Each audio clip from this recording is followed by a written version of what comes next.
Hello welcome to Omaxe up. तो ये हमारा एफ का पार्ट है 19वां। एफ पार्ट 19वां, ठीक है, जो कि आपके आने वाले एग्जाम एमपी पुलिस और पटवारी, खासकर एमपी पुलिस के लिए, ठीक है। अगर आपने सभी वीडियो नहीं देखे तो प्लेलिस्ट में जाके सभी वीडियो को आराम से देख सकते हो और काफ़ी इम्पोर्टेंट वीडियो है। तो चलिए देखते हैं। यहाँ पे पहला ही क्वेश्चन है कि मध्य प्रदेश का एकमात्र हिल स्टेशन पचमढ़ी कहाँ पे स्थित है। तो ये सबको पता होगा, महादेव पहाड़ी पे स्थित है। महादेव पहाड़ी कहाँ पे है? होशंगाबाद जिला है, तो ये वहाँ पे है, ठीक है। महादेव पहाड़ी की सबसे ऊंची चोटी कौन सी है? धूपगढ़, जिसकी जो टोटल ऊंचाई है 1350 मीटर। क्वेश्चन पूछा जाता है कि महादेव पहाड़ी की सबसे ऊंची चोटी कौन सी है? धूपगढ़। धूपगढ़ की सबसे ऊंची चोटी की ऊंचाई कितनी है?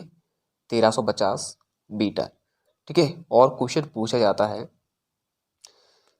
पूछा जाता है कि नर्मदा और ताप्ती नदियों के बीच में कौन सी पहाड़ियाँ अवस्थित हैं?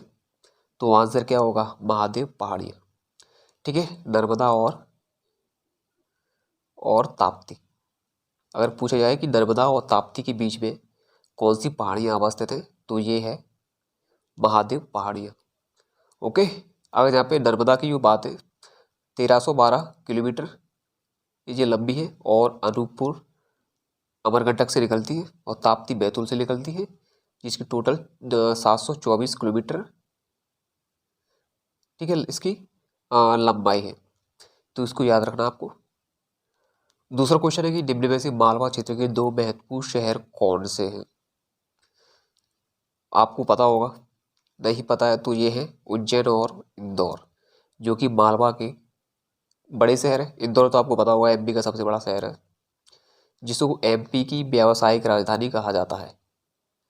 व्यावसायिक राजधानी, कई बार क्वेश्चन पूछा जाता है कि एमपी की व्यावसायिक राजधानी कौन सी है, तो वो है इंदौर। और उज्जैन भी काफ़ी इंपोर्टेंट है, क्योंकि यहाँ पे 84 महादेव मंदिर क्वेश्चन पूछा गया था अभी एमपीपीएससी में। 84 महादेव मंदिर कहाँ पे है? तो ये उज्जैन में है। उज्जैन जो कि क्षिप्रा नदी के तट पर है। क्वेश्चन पूछा जाता है क्षिप्रा नदी के तट पर कौन अवस्थित है? उज्जैन, जहाँ पे हर 12 वर्ष बाद कुंभ का मेला लगता है, जो कि अगला 2028 में लगने वाला है। ओके, तो इसको याद रखना। तीसरा क्वेश्चन है कि प्रदेश में दैनिक तापांतर किस माह में सर्वाधिक होता है? तो ये होता है मार्च के महीने में। और अगर क्वेश्चन पूछा जाए कि मध्य प्रदेश में सबसे ज़्यादा तापमान किस महीने में होता है, तो ये होता है मई में, और सबसे कम होता है जनवरी में। दैनिक तापांतर का मतलब होता है कि दिन में अत्यधिक गर्म पड़ना, रात को सर्दी, ठीक है, रात को सर्दी पड़ना, यानी कि सुबह टेम्परेचर बढ़ जाना और प्लस में इधर माइनस में। तो याद रखना, सबसे ज़्यादा जो दैनिक तापांतर होता है तो मार्च के महीने में होता है एमपी में। ओके।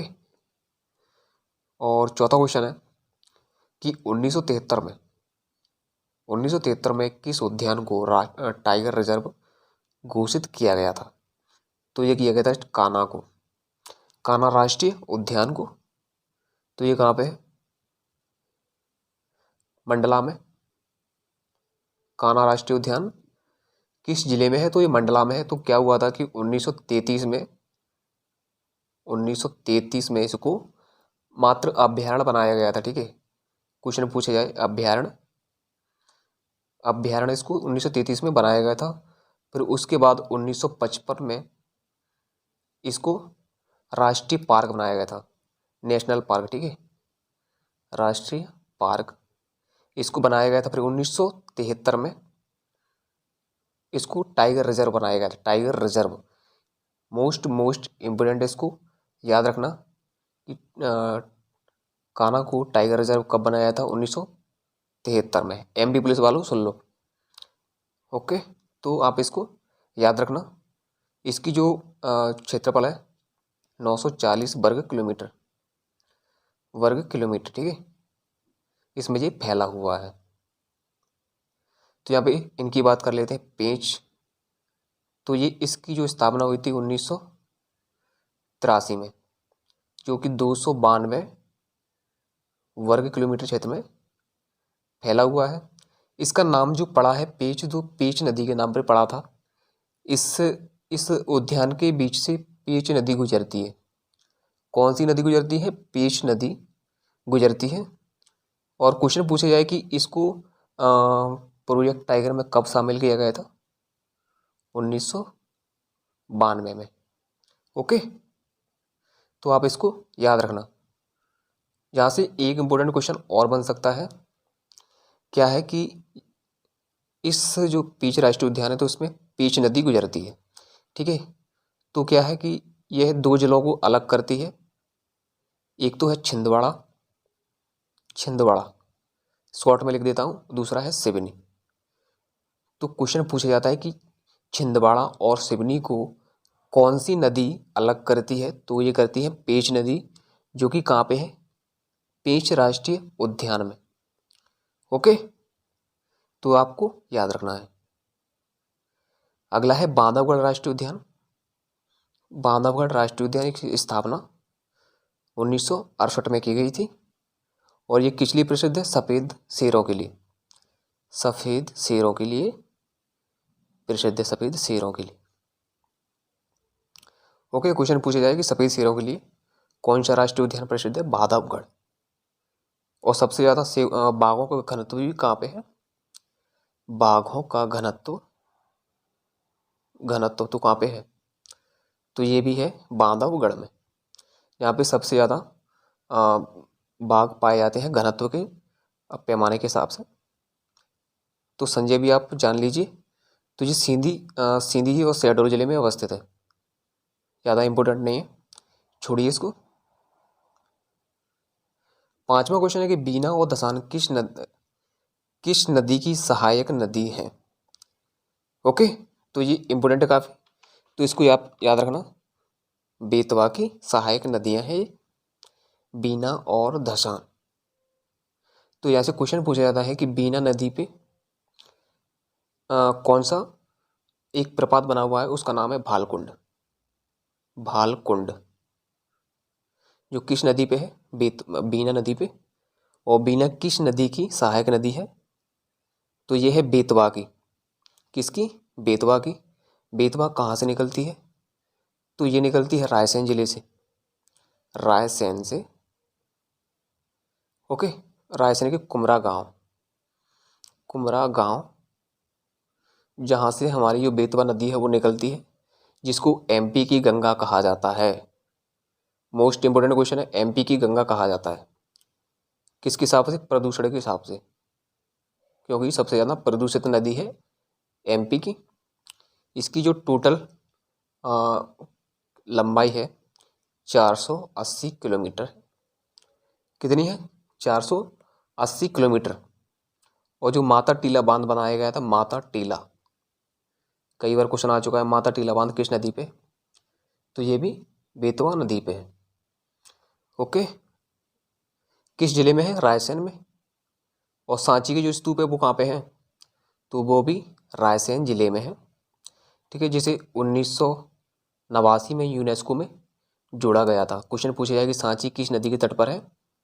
बेतवा नदी के तट पर अवस्थित है, सांची और बेतिसा। ओके, छठवां क्वेश्चन है कि मध्य प्रदेश के किस संभाग का लिंगानुपात सर्वाधिक?